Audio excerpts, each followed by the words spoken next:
Chapter 33 धड़कन का confident वीर सिंघानिया तुम्हारा भाई है। वॉशरूम में धड़कन फर्श पर बैठकर रो रही थी। धड़कन ने अपना चेहरा घुटनों के बीच छुपा रखा था और अपने दोनों हाथों को घुटनों के इर्द गिर्द लपेट रखा था। धड़कन की सुबकने की आवाज वॉशरूम में गूंज रही थी। धड़कन, किसी ने धड़कन को आवाज लगाई थी। धड़कन ने सर उठाकर सामने देखा, जहां माया और काव्या दोनों वॉशरूम के गेट खड़ी थी। धड़कन फूट फूट कर रो पड़ी उन दोनों को देख। धड़कन का चेहरा रोने की वजह से पूरा लाल हो चुका था। धड़कन की ऐसी हालत देख माया और काव्या का दिल पसीज जाता है। वो दोनों जल्दी से उसके पास चले जाते हैं और उसे गले लगा लेते हैं। धड़कन भी उन दोनों को गले लगा लेती है। एक बार फिर धड़कन की आंखों में उमड़ा सैलाब फूट पड़ता है। धड़कन रोते हुए कर बोली, अंडस्को, ये सब मेरे साथ ही क्यों होता है? क्यों उन लोगों को समझ में नहीं आता है? मैं भी इंसान हूँ, मुझे भी दर्द होता है। क्यों वो लोग इतनी कड़वी बातें करते हैं जिससे मेरा दर्द और बढ़ जाता है? मैं गरीब हूँ तो क्या उसमें मेरी गलती है? मैंने कहा था भगवान ने मुझे गरीब पैदा करने को, नहीं ना तो फिर क्यों? डॉट डॉट डॉट आखिर क्यों वो लोग मेरी गरीबी का मजाक उड़ाते हैं? क्यों मुझे बदसूरत कह के ताना मरते हैं? क्यों क्यों क्यों आखिर क्यों? धड़कन चीख उठी थी। उसका का रोना और बढ़ गया था। काव्या और माया दोनों का दिल दर्द चीर रहा था। धड़कन के आंसू देख अब तक उन दोनों की आंखों में भी नमी उतर चुकी थी। दोनों धड़कन को शांत करने के लिए उसकी पीठ को रब कर रहे थे। शांत हो जा धड़कन, हम तुम्हारा दर्द समझ सकते हैं। प्लीज शांत हो जा, देख तूने क्या हालत बना दी है, रो रो कर। माया फिक्र करते हुए बोली। हाँ धड़कन, माया ठीक कह रही है। चुप हो जा यार, क्यों रो रो कर अपना सीना जला रही है? काव्या ने माया की हाँ में हाँ मिलाते हुए कहा। धड़कन उन दोनों से अलग हुए और अपने आंसू पोंछते हुए माया की तरफ देखकर बोली, अंडस्को, माया, मैंने तुम्हारे भाई का क्या बिगाड़ा है जो मुझे चैन से जीने नहीं दे रहा है? क्यों वो मुझे हर जगह जलील करने पर उतारू हो चुका है? क्यों वो मेरे कैरेक्टर पर बार बार उंगली उठाता है? क्यों माया, क्यों क्यों मुझे वो ऐसे जख्म दे रहा है जिसके चलते मेरे दिल में तुम्हारे भाई के लिए नफरत बढ़ाने का काम रही है? माया, क्यों? धड़कन की आवाज में दर्द साफ साफ झलक रहा था। माया लाचारी भरी नजरों से धड़कन को देखती रहती है। उसके पास धड़कन को जवाब देने के लिए कोई शब्द नहीं थे। वो धड़कन को क्या कहे उसे समझ में ही नहीं आ रहा था। आखिर धड़कन को दर्द देने वाला उसका अपना भाई ही तो था। माया बेबसी से धड़कन को देख रही थी। माया एक तक धड़कन की थरथराई पलकों को देख रही थी, जिसमें माया वीर के लिए बेहिसाब नफरत साफ साफ देख सकती थी। माया ने हिम्मत करके कुछ कहना चाहा, अंडस्को, धड़कन। धड़कन ने तुरंत माया से नजरें फेर ली। माया समझ चुकी थी धड़कन इस वक्त वीर की वजह से नाराज है। माया का दिल तड़प उठा धड़कन की नाराजगी देख, क्योंकि माया हर हाल में धड़कन जैसी दोस्त खोना नहीं चाहती थी। धड़कन फर्श से खड़ी हुई और काव्या को देखा और बोली, अंडस्को, काव्या, मुझे घर जाना है, मुझे यहाँ नहीं रहना है। इनफैक्ट मुझे यहाँ पर आए ही नहीं करनी है। तुम मुझे हॉस्टल ले चलो, मैं वहां से अपने घर वापस जाना चाहती हूँ। उद्धरण चिन्ह। ये बोल धड़कन वापस रोने लगती है। धड़कन के जाने की बात सुन माया घबराते हुए बोली, अंडस्को, नहीं धड़कन, तुम ऐसे नहीं जा सकती हो। देखो, भाई ने जो तुम्हारे साथ किया है वो बहुत गलत है। उसकी तरफ से मैं तुमसे माफी मांगती हूँ। प्लीज भाई को माफ कर दो, प्लीज धड़कन, प्लीज। माया के दिल में घबराहट ने जगह बना ली थी। आज उसके खुद के भाई की वजह से उसकी दोस्ती खतरे में पड़ चुकी थी और वो धड़कन जैसी दोस्त खोना नहीं चाहती थी। धड़कन अब तक शांत हो चुकी थी। धड़कन माया को देखते हुए जैसे ही कुछ बोलने को हुए, काव्या बीच में ही बोल पड़ी, अंडस्को, तुम्हारा भाई। माया, कौन है तुम्हारा भाई? काव्या की बातों से धड़कन और माया दोनों का ध्यान काव्या के ऊपर चला जाता है, जो इस वक्त सवालिया निगाहों से माया को देख रही थी। वो माया घबरा गई थी और घबराहट की वजह से कुछ बोल ही नहीं पा रही थी। वो उसे समझ में ही नहीं आ रहा था कि वो काव्या को क्या जवाब दे। तुम इतना घबरा क्यों रही हो? देखो माया, सच सच बताना, कौन है तुम्हारा भाई? काव्या ने थोड़ा सख्ती दिखाते हुए कहा। माया ने पलकें उठाकर धड़कन को देखा, जो अपनी आंखों को बड़ी बड़ी करके खुन्नस से उसे ही देख रही थी। वो वीर सिंघानिया मेरा भाई है। माया ने अपना सर झुका लिया था। क्या क्या कहा तूने? वो वीर सिंघानिया, उस चुड़ैल का सो कॉल्ड बॉयफ्रेंड, तुम्हारा भाई है? काव्या ने हैरानी से पूछा। माया ने सर हाँ में हिला दिया था। तो तूने इतनी बड़ी बात हमसे क्यों छुपाई माया? काव्या ने नाराजगी जताते हुए कहा। क्योंकि मैं तुम दोनों की दोस्ती खोना नहीं चाहती थी और मुझे ऐसे सिंपल लाइफ जीना पसंद था। कहीं तुम दोनों मेरा स्टेट्स देखकर कहीं मुझसे दोस्ती न तोड़ दो, इसलिए नहीं बताया। I am sorry Kavya, please मुझे माफ कर दो, माया ने बड़ी मासूमियत भरी आवाज में कहा। ठीक है, माफ किया, पर अगली बार कोई भी बात हमसे छुपाना मत, काव्या ने सीरियस टोन में माया से कहा और धड़कन की तरफ मुड़कर बोली। अंडिस्को, अब तुम क्या करोगे? धड़कन, क्या तुम सच में यहाँ से चली जाओगी? नहीं, नहीं जाऊंगी, ना ही इस कॉलेज को छोड़कर और नहीं सिंघानिया मैंशन को छोड़कर। वो वीर सिंघानिया यही चाहता है मैं उस कॉलेज को छोड़कर चली जाऊं, तभी तो वो मुझसे ऐसी ओछी हरकतें और ऐसे जलील करता है ताकि मैं यहाँ से चली जाऊं। वो बार बार मेरे सामने कड़वी बातें करता है ताकि मेरा दिल दुखे और मैं अंदर से टूट जाऊं। वो मुझे तोड़ना चाहता है, मुझे अपने सामने झुकाना चाहता है, वो मुझे उसके पैरों में गिरकर माफी मंगवाना चाहता है। उद्धरण चिन्ह डॉट। पर वो इस बार भूल गया है कि उसने किसे पंगा लिया है। उसने मुझे कमजोर समझने की गलती करी है। उसे बहुत घमंड है ना, अपने पैसे पर, अपने हैंडसमनेस पर। इसी घमंड को चकनाचूर करके उसे अपने पैरों तले उंगली पर नहीं नचाया ना तो मेरा नाम भी धड़कन ठाकुर ना ही। धड़कन ने बेरहमी से अपने गाल पर लुढ़के आंसुओं को पोंछती है। धड़कन एक बार फिर अपने पुराने वाले अवतार में आ चुकी थी। धड़कन की आंखों में हीको को कॉन्फिडेंट नजर आ रहा था, जो थोड़ी देर पहले गायब हो चुका था। धड़कन माया की तरफ देखकर बोली। अंडस्को, माया, तुम्हें सॉरी कहने की जरूरत नहीं है। मैं तुम्हारी जगह होती तो शायद यही करती। तो तुम खुद को ब्लेम मत करो, तूने कुछ नहीं किया है। जो भी किया है मिस्टर सिंघानिया ने किया है। अब बारी आ चुकी है उसे मुंह तोड़ जवाब देने का। माया, मुझे अभी मेंशन जाना है, तुम मुझे ले चलूंगी? धड़कन ने कहा। माया ने सर हाँ में हिला देती है। अब तुम दोनों वापस जा रहे तो मैं यहाँ अकेले रहकर क्या करूंगी? मैं भी हॉस्टल चली जाती हूँ, वरना उस सड़े हुए बैंगन की शक्ल वाले लोगों का मुंह देखना पड़ेगा, जो मुझे आज के दिन तो बिल्कुल नहीं देखना चाहती हूँ, काव्या ने मुंह चढ़ाते हुए कहा। जिस पर माया और धड़कन दोनों मुस्कुरा उठी। तीनों वॉशरूम के बाहर निकल जाती है। वो थोड़ी दूर पहुंचे ही थे कि एक लड़की भागते हुए उन तीनों के पास आती है और हंसते हुए बोली। अंडस्को, आप तीनों में से काव्या मिश्रा कौन है? उद्धरण चिन्ह। काव्या, माया और धड़कन तीनों आपस में देखने लगते हैं। जी मेरा नाम काव्या है। बताइए क्या बात है? काव्या ने उस लड़की को देख कहा। ओह, तो आप काव्या है, आपको लाइब्रेरियन बुला रही है। वो लड़की बोली। मुझे? काव्या ने सवाल किया। हाँ, आपको। अगर आपका नाम काव्या है तो आपको ही बुलाया होगा, उस लड़की ने कहा। पर किस लिए? मुझे नहीं पता है, मुझे बस आपको बुलाने के लिए कहा गया है, वो लड़की बोली। उद्धरण चिन्ह। अच्छा ठीक है, तुम जाओ, मैं आती हूँ, काव्या ने कहा। तो वो लड़की वहां से चली जाती है। काव्या ने माया और धड़कन की तरफ देख कहा। अंडस्को, याद आया उस दिन मैंने बुक इशू की थी ना, वो मैंने वापस नहीं लौटाई है, शायद इसीलिए बुलाया होगा। तुम लोग जाओ, मैं लाइब्रेरी जाके आती हूँ।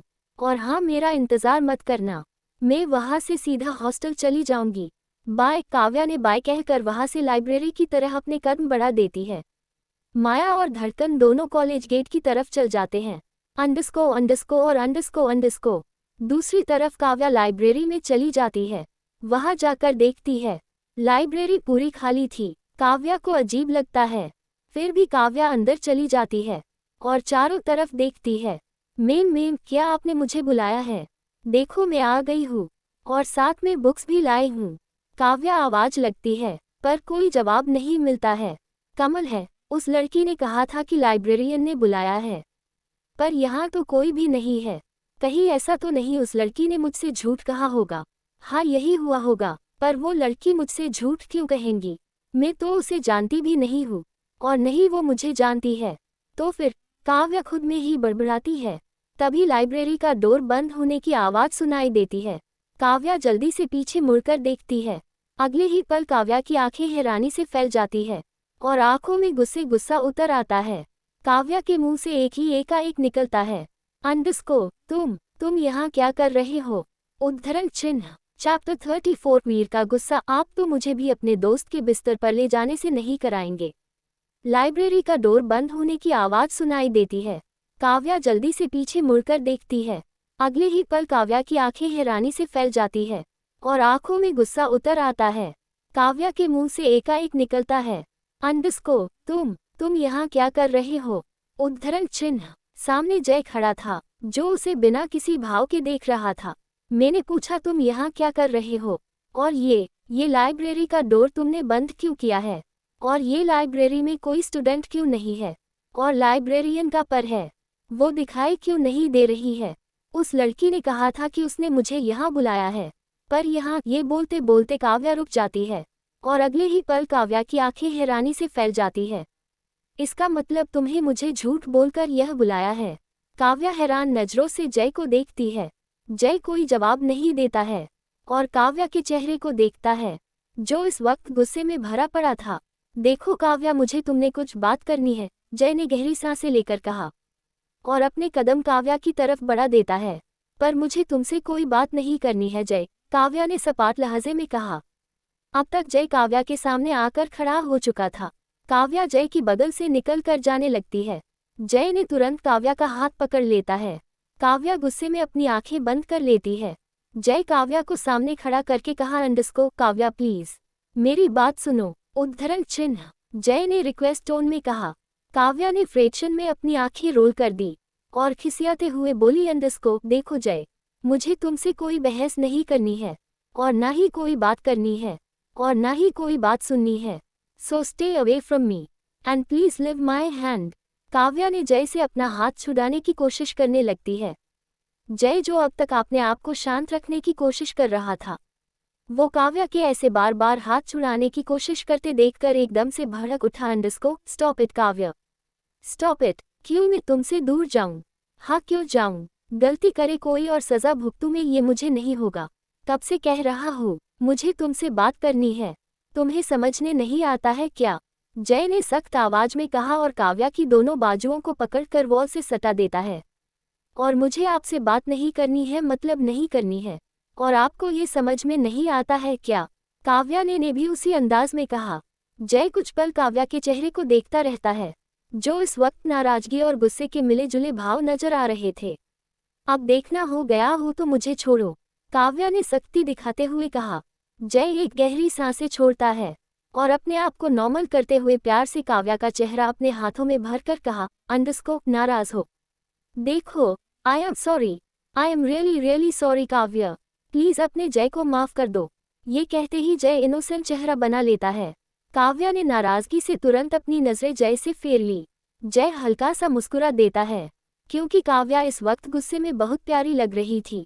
देखो, मैं जानता हूँ काव्या, मुझे तुम्हें पहले ही सब कुछ बता देना चाहिए था। वीर धड़कन के साथ ये सब करने वाला है, पर मैं क्या करता? वीर ने मुझे मना किया था किसी को भी बताने से। ऐसे में अगर मैं तुम्हें सब कुछ बता देता तो वीर के साथ गद्दारी करता, इसीलिए नहीं बताया। जय ने प्यार से काव्या का चेहरा अपनी तरफ घूमता है। और धड़कन का क्या? हाँ जय, धड़कन का क्या? जैसे वीर तुम्हारा दोस्त है, वैसे धड़कन भी मेरी दोस्त है जय। अगर तुम समय रहते मुझे बता देते तो आज धड़कन को ये दिन नहीं देखना पड़ता। आज ये पूरा कॉलेज धड़कन को अजीब नजरों से नहीं देखता। अगर तूने बता दिया होता तो आज उस मायरा और वीर दोनों को धड़कन पर उंगली उठाने का मौका नहीं मिलता जय। पर आपने एक लड़की की इज्जत से ज्यादा अपनी दोस्ती को अहमियत दी है, जो मुझे पसंद नहीं है। काव्या गुस्से में भड़क उठी और जय के दोनों हाथ पकड़कर गुस्से में झटक कर कुछ कदम की दूरी कर लेती है। जय मुड़कर काव्या को देखता है, जो इस वक्त उसकी तरफ पीठ करके खड़ी थी। काव्या प्लीज मेरी बात तो। जय ने काव्या से कुछ कहना चाहा, पर काव्या ने हाथ दिखाते हुए जय को रोक देती है। बस जय, बहुत हुआ, मुझे कोई सफाई नहीं चाहिए। आपको पता है जय, आप जैसे अमीर लोगों के लिए जैसे पैसा, स्टेट्स बहुत मायने रखता है, वैसे ही हम जैसे मिडिल क्लास फैमिली की लड़कियों को अपनी इज्जत, सेल्फ रिस्पेक्ट बहुत मायने रखती है। अगर उसकी सेल्फ रिस्पेक्ट पर एक खरोंच भी आए तो वो बर्दाश्त नहीं कर पाती है। तो सोचो, तुम्हारे उस घाटिया दोस्त ने धड़कन के कैरेक्टर पर उंगली उठाई है, उसके मान सम्मान की धज्जियां उड़ा दी है। कभी सोचा है उसे कितनी तकलीफ हुई होगी? कभी सोचा है जब उसके घर वालों को पता चलेगा कि उसके साथ किसी लड़के ने बदतमीज की है, उसके कैरेक्टर पर कीचड़ उछाला है, तो उस पर क्या बीतेंगी नहीं ना? धड़कन की जगह कोई और होती तो इतना सब कुछ हो जाने के बाद टूट जाती, पर धड़कन अभी अभी हिम्मत करके खड़ी है। पता है क्यों? क्योंकि उसे पता है उसने कोई गलत काम नहीं किया है। जय चुपचाप काव्या की बातें सुन रहा था। काव्या को कह रही थी वो सच ही तो था। वीर ने पूरे हॉस्टल के सामने धड़कन को बदनाम कर दिया था। आप चाहते तो ये सब रोक सकते थे जय, पर आपने ऐसा नहीं किया। वजह थी आपकी सो कॉल्ड दोस्ती, जिसके चलते आपके दोस्त ने एक बेकसूर लड़की के दामन में कैरेक्टरलेस होने का सर्टिफिकेट दे दिया। काव्या व्यंग भरी आवाज में बोली। तब तक काव्या की आंखों में नमी उतर चुकी थी और गला भर चुका था। काव्या पलटकर जय को देखती है, जो इस वक्त अपनी लाचारी भरी नजरों से देख रहा था। काव्या की आंखों में नमी देख जय का कलेजा चीर गया था। काव्या अपने चेहरे पर फीकी मुस्कान लिए जय के सामने आकर खड़ी हो जाती है। अंडरस्को, आपके सामने दोस्ती के आगे एक लड़की की इज्जत की कोई वैल्यू नहीं है ना जय। जय ना समझी सी काव्या की नम हो चुकी आंखों को देखता रहा। काव्या कड़वी मुस्कान लिए आगे बोली, अंडरस्को, अगर कल को आपका सो कॉल्ड दोस्त आपसे कहे कि एक रात के लिए तुम काव्या को मुझे दे दो, तुम्हें दोस्ती की कसम, तो आप तो मुझे भी आपके दोस्त के बिस्तर पर ले जाने से नहीं कतराएंगे हैं ना। काव्या, जय बेतहासा क्रोध में चिल्ला उठा। इस वक्त जय का जिस्म किसी लावा की तरफ धधक रहा था। वो अपनी लाल हो चुकी आंखों से काव्या को देख रहा था। क्या हुआ? सच कड़वा लगा? बात मेरी आई तो आप तिलमिला उठे। मिस्टर जय आहूजा, तुम्हारे ऐसे चिल्लाने से सच्चाई बदल नहीं जाती है। तुमने ये सब अपनी दोस्ती की खातिर किया ना? तो ठीक है, आज से मैं भी अपनी दोस्ती का फर्ज अदा करूंगी। आज से आपके और मेरे रास्ते अलग है। आप अपनी दोस्ती निभाए और मैं अपनी। उद्धरण चिन्ह। ये कहते ही काव्या जय को देखे बिना ही गुस्से में वहां से निकल जाती है। जय गुस्से में हाथ का मुक्का बनाकर दीवार में जड़ देता है और जोर से चिल्लाया है, अंडरस्को काव्य, अंडरस्को और अंडरस्को अंडरस्को। माया धड़कन को लेकर घर मेंशन चली जाती है। माया ने फोन करके ममता जी को सब कुछ बता दिया था, इसलिए ममता जी कैफे से वापस मेंशन आ गई थी। माया मेंशन पहुंची तो ममता जी पहले से ही उन दोनों का इंतजार कर रही थी। आप दोनों आ गए, एक काम करो, तुम दोनों अपने कमरे में जाओ, मैं कुछ नाश्ता लेकर आती हूँ। ममता जी ने माया और धड़कन को देखते हुए कहा, जो चलकर उनकी ओर ही आ रहे थे। यस मॉम, माया ने जवाब दिया और धड़कन को लेकर कमरे की तरफ बढ़ जाती है। थोड़ी देर बाद धड़कन फ्रेश होकर बालकनी में खड़ी थी। माया वही बालकनी में लगे झूले पर बैठकर धड़कन को देख रही थी, जो इस वक्त शून्य से बाहर का नज़ारा ताक रही थी। तभी कमरे का दरवाजा खुला और ममता जी नाश्ते की प्लेट लेकर कमरे में आती है। ममता जी प्लेट को कॉफ़ी टेबल पर रखकर धड़कन के पास चली जाती है और जाकर धड़कन की बगल में खड़ी हो जाता है। सॉरी धड़कन, ममता जी ने धीरे से कहा। सॉरी फॉर व्हाट आंटी, धड़कन ने ममता जी को देखे बिना ही कहा। ममता जी ने एक नज़र धड़कन पर डाली और ममता जी ने अपना सर झुकाए कहा, अंडरस्को, वो वीर ने तुम्हारे साथ बदसलूकी की इसलिए। धड़कन ने घूरकर माया को देखा, जो इस वक्त उसे ही देख रही थी। धड़कन समझ चुकी थी कि ममता को माया ने सब कुछ बता दिया है। माया अपना कान पकड़कर अपने होठों में ही बुदबुदाए, अंडरस्को सॉरी। धड़कन घूमकर ममता जी से सामने खड़ी हो जाती है और ममता जी का हाथ पकड़कर कहा, अंडरस्को आंटी। ममता जी ने सर उठाकर धड़कन को देखती है। धड़कन ममता जी की आंखें में देखती है, जिसमें गिल्ट साफ साफ झलक रहा था। धड़कन हल्का सा मुस्कुराते हुए बोली, अंडरस्को आंटी, आपको सॉरी कहने की जरूरत नहीं है। जो कुछ भी हुआ है उसमें आपकी कोई गलती नहीं है, तो आप क्यों मुझे सॉरी बोलेंगे? ये तो आपके बेटे ने किया है, उसे मुझसे माफ़ी मांगनी चाहिए। जो कि ऐसा होगा नहीं, तो आप ये सॉरी वॉरी कहना बंद कीजिए, समझे? उद्धरण चिन्ह। और हाँ, एक और बात है आंटी, आपके बेटे ने जो हरकत की है ना, उसके लिए मैं उसे काफ़ी माफ़ नहीं करूँगी और उसे अच्छे से सबक सीखूंगी और आप बीच में नहीं आएंगी, धड़कन ने कहा। ममता जी ने हाँ में सर हिला दिया, जिस पर धड़कन मुस्कुरा दी। तभी ममता जी के दिमाग में एक बात घूम जाती है। अच्छा ये सब छोड़ो, क्या मैं तुमसे एक सवाल पूछूं बेटा? सच सच बताना, झूठ मत बोलना, अंडरस्को, ममता जी ने कहा। हाँ पूछो ना आंटी, क्या पूछना चाहती हो? धड़कन ने नॉर्मल टोन में जवाब दिया। कल रात तुम्हारे और वीर के बीच कुछ हुआ है क्या? ममता जी के इस सवाल पर धड़कन कुछ पल उसे देखती रही। देखो बेटा, मुझे इंसान को परखने की अच्छी खासी समझ है। मैंने सुबह तुम्हें और वीर दोनों को नोटिस किया था, इसलिए पूछ रही हूँ, ममता जी ने धड़कन के गाल पर हाथ रखकर कहा। धड़कन ने ममता जी का हाथ जो अपने गाल पर था उस पर हाथ रखकर कहा, अंडरस्को आंटी, क्या आप सच में जानना चाहती है ममता जी ने हाँ में सर हिला दिया। धड़कन समझ चुकी थी कि अब ममता जी से बात छुपाने का कोई फायदा नहीं है। धड़कन ने एक गहरी सांसें लेकर बोली, अंडस्को आंटी, आपका बेटा कल रात कमरे में आया था, मुझे मेंशन से बाहर निकलने की धमकी देने। ये कहते ही धड़कन वीर और उन दोनों के बीच जो कुछ भी हुआ वो सब धीरे धीरे करके ममता जी को बता दिया। ये ताकि कि वीर को मारने की बात भी। ममता जी और माया दोनों की आंखें हैरानी से बड़ी हो चुकी थी और मुंह खुला का खुला रह गया था। वो दोनों दंग रह गए थे धड़कन की बातें सुनकर। क्या कहा तूने? भाई को तूने हिट किया, वो भी उस जगह पर? अंडस्को माया झूले से कूदकर सीधा धड़कन के पास आ चुकी थी। धकने ने सर हाँ में हिला दिया। माया अपना पेट पकड़कर जोर जोर से हंसने लगती है। लाइक सीरियसली तुमने भाई को मारा? ये तो कमाल ही हो गया। धड़कन बता ना, जब तूने भाई को मारा तो उसका रिएक्शन कैसा था? मेरा कहने का मतलब कि भाई की शकल पर गुस्सा था या फिर हंसी? बोलना धड़कन बोलना, माया एक्साइटेड होते हुए बोली और वापस ठहाके लगाकर हंसने लगती है। शायद दुनिया में ये एक लौटी बहन होगी जो अपने भाई के मार खाने की बात सुनकर इतनी खुश हो रही थी। धड़कन ने अजीब नजरों से माया को देखते हुए ही अपना सर ना में हिला देती है, फिर सर घुमाकर ममता जी को जो बुत बने खड़ी धड़कन को देख रही थी। धड़कन ने अपने कान पकड़कर अपनी मासूमियत भरी आवाज में कहा, अंडस्को सॉरी। धड़कन की आवाज कान में पड़ते ही ममता जी होश में आती है और धड़कन को देखती है, जो चेहरे पर दुनिया भर की मासूमियत टपका कर ममता जी को देख रही थी।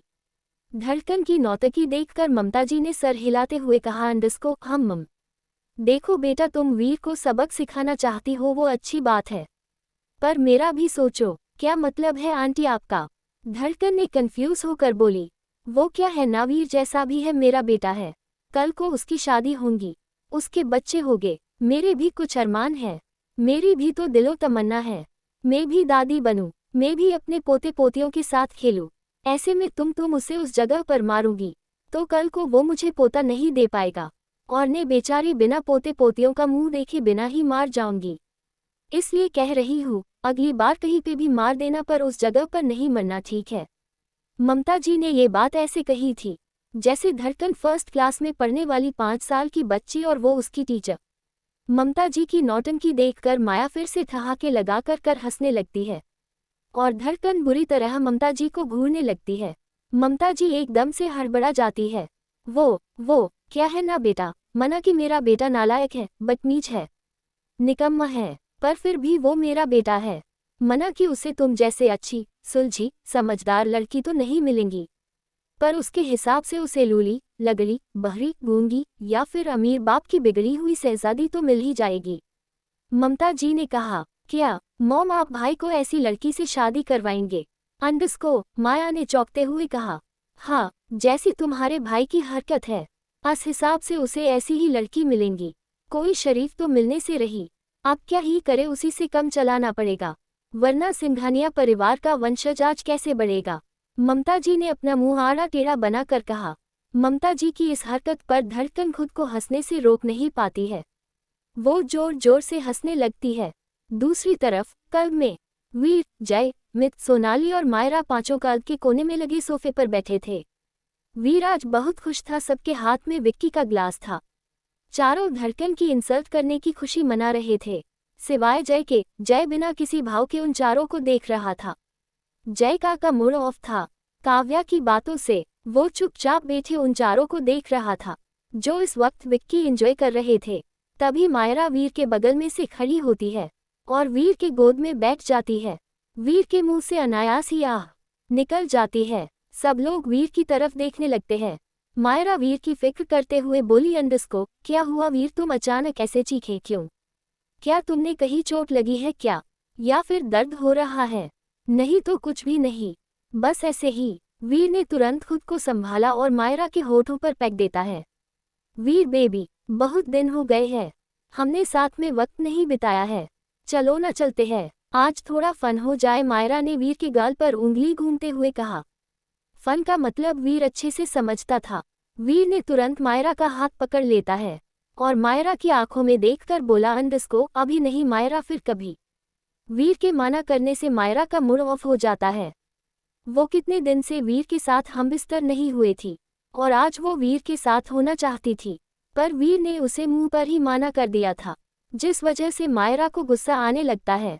मायरा वीर को देख गुस्से में आकर कहा, अंडस्को, वीर मैं कितने दिनों से देख रही हूँ और नोटिस भी कर रही हूँ।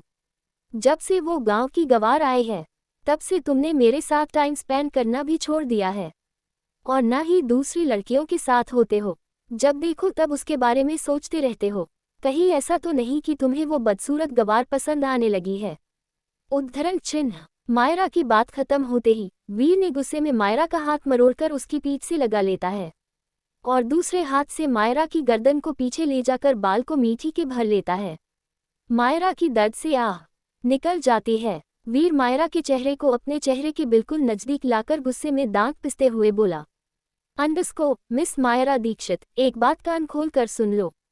इस दुनिया में आज तक कोई ऐसी लड़की पैदा नहीं हुई है जिसके बारे में वीर सिंघानिया सोचे। तो पसंद की तो बहुत दूर की बात है और तुम इस बात को अपने इस छोटे से दिमाग में बैठा लो, कल के आए हुए वो गवार मुझ पर कंट्रोल कर सकती है, समझी। अब तक दर्द की वजह से मायरा की आंखों में आंसू बहने लगे थे। वीर एक झटके से मायरा को धकेल देता है। माया सीधा सोफे पर जाकर गिरती है। वीर बेहद गुस्से में आकर बोला, अंडस्को, गेट आउट। मायरा वीर को देखती है, जो इस वक्त बेहद गुस्से में नजर आ रहा था। पर मायरा ने हिम्मत करके वीर से कुछ कहना चाहा, पर वीर ने बीच में ही उसकी बात काटते हुए अपनी भयानक और दहशत पैदा करने वाली आवाज में बोला, अंडस्को, बहरी हो क्या? एक बार कहा मेरे तुम्हें सुनाई नहीं दिया?